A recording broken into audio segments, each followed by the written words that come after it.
Hello everybody. आज हम बात करने वाले हैं cardio respiratory adaptation to physical activity. It means हमारी कार्डियो रेस्पिरेटरी चेंजेस क्या क्या होते हैं ड्यूरिंग द एक्सरसाइज। तो अभी हम पहले शॉर्ट टर्म रिस्पॉन्सेज के बारे में पढ़ेंगे। तो हमारी शॉर्ट टर्म रिस्पॉन्स और जो भी बॉडी का रिस्पॉन्स होता है ड्यूरिंग द फिजिकल एक्सरसाइज या फिर एक्टिविटीज, वो क्या होता है? To improve oxygen delivery to the body.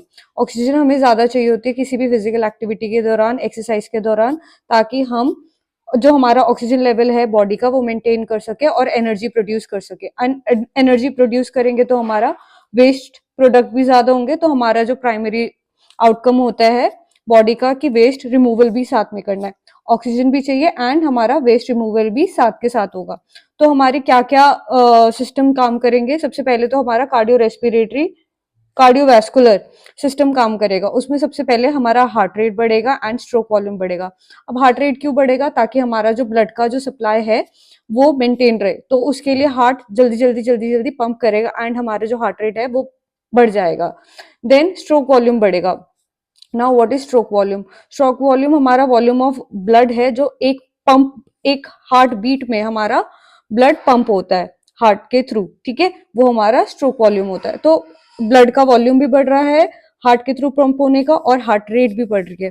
तो अल्टीमेटली वो क्या करेगी? Increase cardiac output. Cardiac output क्या है? कार्डियक आउटपुट है हमारा beat of the heart per minute. Per minute में हमारा हार्ट कितनी बार पंप कर रहा है वो बढ़ जाएगा। इस ये heart rate into stroke volume is cardiac output.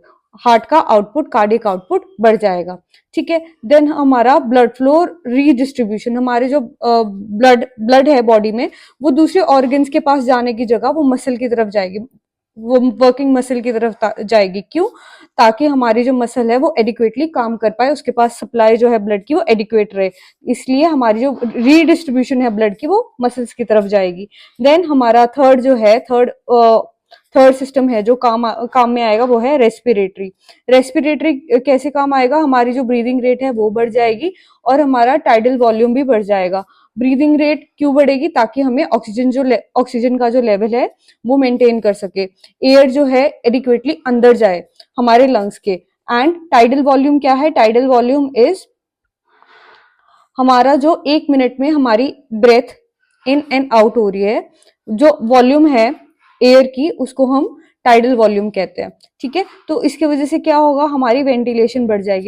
Ventilation है जो हमारी air, total amount of air in and out हो रही है लंग्स के थ्रू, उसको हम वेंटिलेशन कहते हैं। Ventilation is the movement of the air. तो हमारी लंग्स में जितनी भी एयर इन एंड आउट होगी उसका वॉल्यूम बढ़ जाएगा, वेंटिलेशन बढ़ जाएगी हमारे लंग्स में।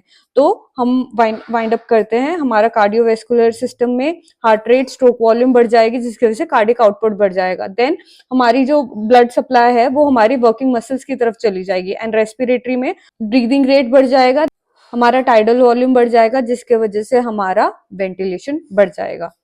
Thank you so much.